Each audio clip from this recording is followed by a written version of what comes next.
জবানের হেফাজত না হলে দুনিয়াতেও বিপদ, আখেরাতেও বিপদ।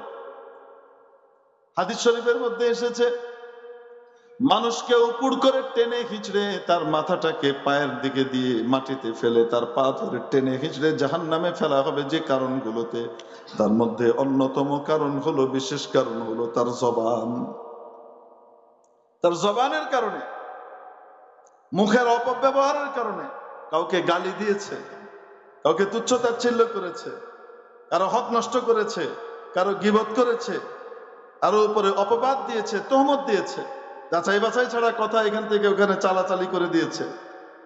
এই সমস্ত কারণে কিয়ামতের দিন তাকে উপুড় করে, বহুত নামাজ রোজা হজ যাকাত ছিল, কিন্তু এই অপরাধের কারণে উপুড় করে পাটা ধরে টেনে তাকে জাহান্নামে নিক্ষেপ করা হবে। রাসূল পাক সাল্লাল্লাহু আলাইহি ওয়াসাল্লাম বলেন, এই মুখের জবানের কামাইয়ের কারণে জাহান্নামে এভাবে ফেলা হবে। এই মেরে মুহতারাম দোস্ত, এই জন্য জবানের হেফাজত করা। নাম্বার 2, নবীজি সাল্লাল্লাহু আলাইহি সাল্লাম বললেন,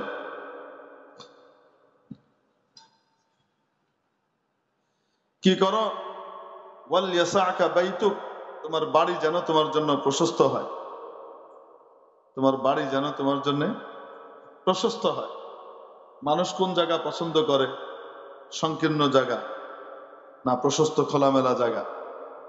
নবীজি বলছেন, তোমার বাড়ি যেন তোমার জন্য প্রশস্ত হয়। বাড়িটা যেমনই হোক না কেন, সময়টা বাড়িতে কাটাও, বিনা প্রয়োজনে, দিনই বা দুনিয়াবি বিশেষ কোনো প্রয়োজন ছাড়া বাড়ির বাইরে সময় কাটিও না,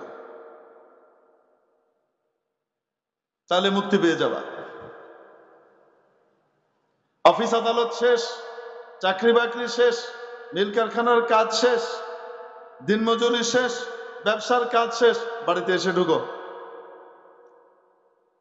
বাড়ির বাইরে সময় দিও না, চা স্টলের ভিতরে আড্ডা মেরো না, গ্রামের মাচার ভিতরে মাতবরি করতে যাও না, এখানে বসে সময় দাও, বাড়িতে সময় দাও। বাড়িটা যেন তোমার জন্য কি হয়?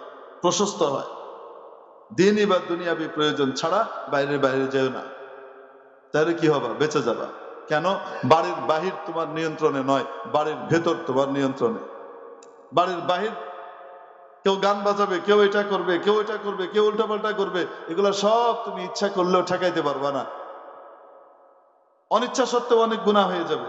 নিজের গুনাহ থেকে নিজেকে বাঁচাইতে বাড়িতে রাখো, থাকো, দুনিয়ারও লাভ হবে, আখেরাতেরও লাভ। বাড়িতে থাকার অর্থ হলো, এখানে এসে হুজুর বাড়িতেই সারাদিন কাটায়, তারপরে বউর লগে ক্যাসকাসানি লাগিয়েই থাকে, খালি খ্যাটম্যাট করতেই থাকে। বাড়িতে থাকবো কেমনে? বউরে জিজ্ঞেস করা হলো, কেন খ্যাটম্যাট করো? খ্যাটম্যাট করবো মানে হে বাড়িতে থাকে কইছে কেডা? হ্যাঁ, তো সারা দুনিয়া লই আয়, হাতের ভিতরে একটা ডিভাইস আর মোবাইল লয়ে সারাদিন ফেসবুকিং করে বইবে। আমি এর ফাঁসে হইয়া রয়েছি, আমি যে একটা মানুষ এটাও সে বুঝে না। আমার সাথে একটু গাল গল্প করবে তা না, আমি সারাদিন কাজ করে আমি যে শুয়েছি একটু তার সাথে গাল গল্প করবো, কথাবার্তা বলবো, ফ্যামিলির কিছু বিষয় নিয়ে আলোচনা করবো, এটা ওইটা করবো। আমার তো সেই সুযোগ নাই। সে তো সারা দুনিয়ায় ঘুরতেছে, ফেসবুকিং করতেছে, হোয়াটসঅ্যাপ আর এই করতেছে।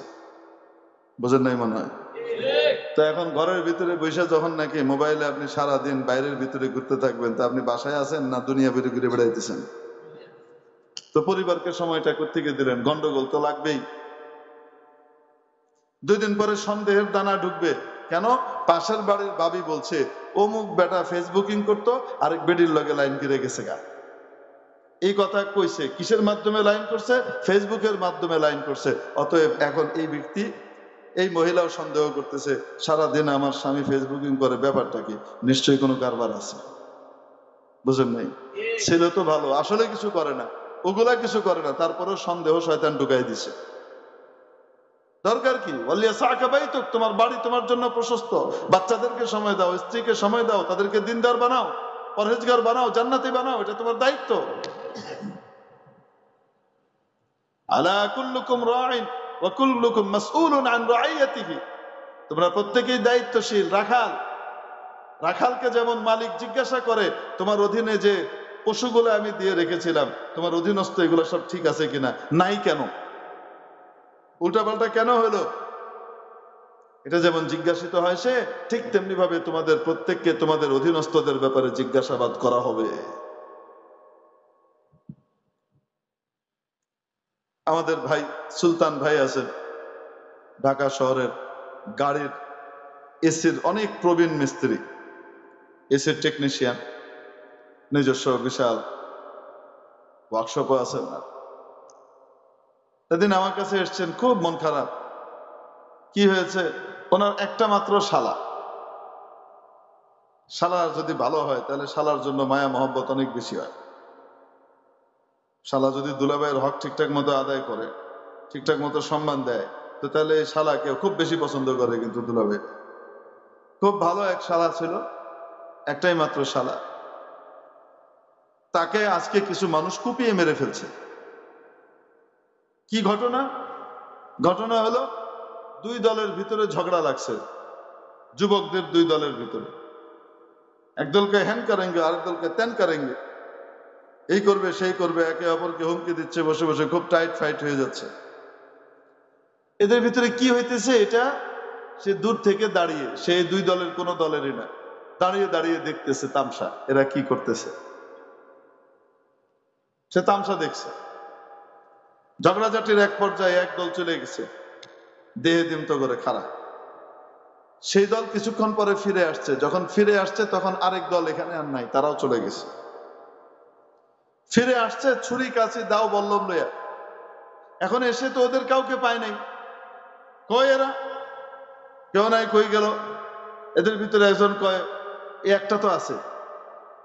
এ কইতে দেরি, আর যাচাইয়ের কোনো বিষয় নেই, সে কি ওদের সাথে ছিল কি ছিল না, ওই দলের কিনা, কেউ জিজ্ঞেস করে নাই। এলো পাতাড়ি কুপিয়ে তাকে মেরে ফেলছে। যদি রসুল সাল্লাহ সাল্লামের এই কথার উপরে আমল হতো তাহলে এই দুর্ঘটনার শিকার হয়ে যেত না। বললিয়া সাকা বাইতু, বাড়িতে সময় দাও, তোমার বাড়ি তোমার জন্য যেন প্রশস্ত হয়, বিনা প্রয়োজনে বাইরে যেও না। নাম্বার 3, ওয়াবকি আলা খাতিআতিক, নিজের গুনাহগুলা দেখো আর কান্নাকাটি করো। নিজের গুনাহগুলার জন্য কান্নাকাটি করো, অন্যের দোষ দেখতে যেও না, নিজের দোষ দেখো। নবীজি সাল্লাল্লাহু আলাইহি সাল্লাম মুক্তির পন্থা বাতলে দিলেন। প্রত্যেক মানুষ যদি নিজের দোষ দেখে, অন্যের দোষ না দেখে, মামলা মোকদ্দমা যা আছে না পুলিশের কাছে, কোর্টের কাছে, এগুলি 90 ভাগ কমে যাবে। বলেন না কেন? প্রত্যেক মানুষ যদি নিজের দোষ দেখে, সে অন্যের দোষ দেখে না, নিজের গুনাহ নিয়ে সে চিন্তা ফিকিরের ভিতরে বিদ্যমান, সে অন্যের গুনাহ দেখার মতো সময় তার নাই। আর এটার জন্য সে কান্নাকাটি করে আল্লাহর কাছে মাফ চাইতে থাকে। সবাই যদি এরকম হয়ে যায়, থানা পুলিশ লাগবে?